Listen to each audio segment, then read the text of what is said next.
I'm now joined by Frank Muccino, the head coach of the Southmoreland Scotties boys basketball team, on the heels of winning their first section title since 1992. And Frank, first off, congratulations. What a great accomplishment as you now embark on the Class 3A postseason. So what did it mean to get something that has never been done, certainly as long as all of your players has been alive, in terms of that section crown? It means everything, really. For the program as a whole, it's what you strive for every year. It's your goal you set out. And, this year, dropping down from 4A, I felt like we had, with Noah coming back and with Elliot Primus coming back as letter winners, starters, and I thought with the core JV group and some newcomers coming out, I really thought we had an opportunity. And I set the goal very early that, our goal this year was, we're going after the section title. It's been 1992 was the last time. It was 33 years, and that was kind of our battle cry all year that, we want the section title. We want the section title. We're going to do everything we can to get it. And I just think it sets a precedent. Like, that should be our, that's what we strive for year after year. It's been a long time coming, and, but there's a lot of people that, take or should take some credit for what goes on or how it happened. Assistant coaches, rec league coaches. There's a lot of people within the teamwork that, work to help us solidify the title. So kudos to everybody.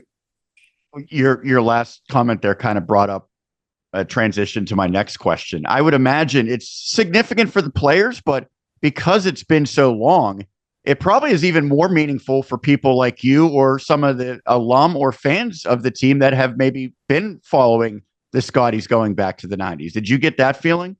I did. It brings back pride. I remember probably 3 years ago, they brought back the 1992 team and kind of honored them at a game. It was the 30th anniversary of the 92 team. And like a bunch of the guys came back, and a lot of the coaches were here.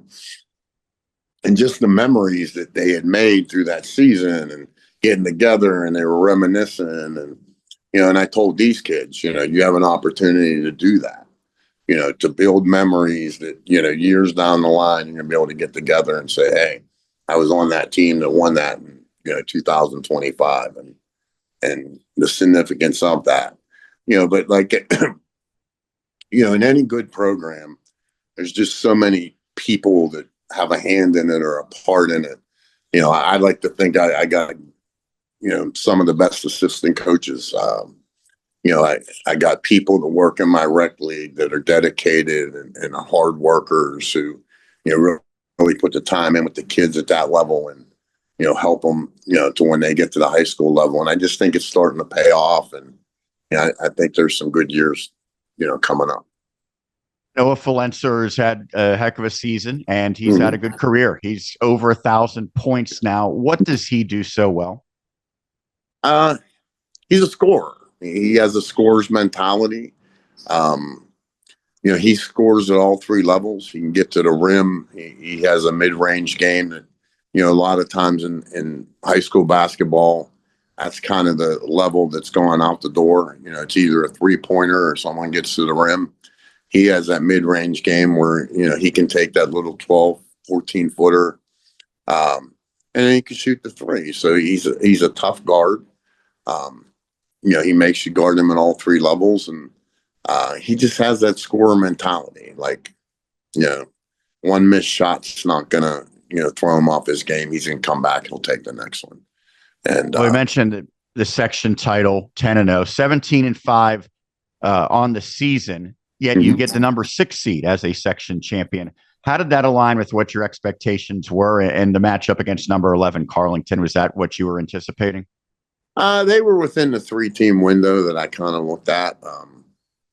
That number in front of the team, I never get too worried about. I mean, we never really had the section title, so we never thought up up at the upper echelon. But I thought we'd be somewhere between 4 and 6. The problem comes in that, first game of the year, Keystone Oaks beat us. They're a second place team, we're a first place team, but, they're right around that same area we were. And, being that they beat us, you have to give some credence to that fact. And, look, 5, 6, I'm not going to sweat it. Carlynton was one of the teams we thought we might get. We played in their tournament beginning of the year, so we kind of seen them firsthand 2 nights. They're a much different team now. Coach DeRose has done a great job with them. He was at Penn Hills. He was a lot of different places, but he's a really good coach. They're well coached. They play hard. They're physical, tough kids. So they're going to be a challenge. What does your team have to do well to advance past that first round and maybe put a run together? We have to be more physical than they are. We have to be tougher than they are.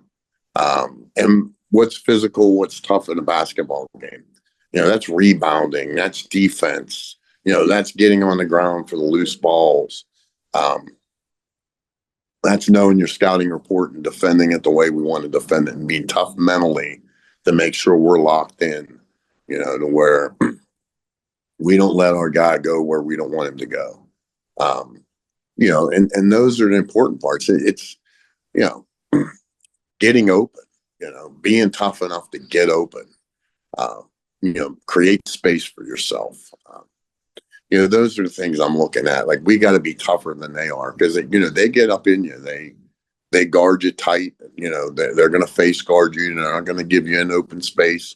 We got to be tough enough to get off of that. Well, Frank, thanks so much for doing this. Congrats on the incredible accomplishment of winning a section title, and good luck in the postseason. And thank you.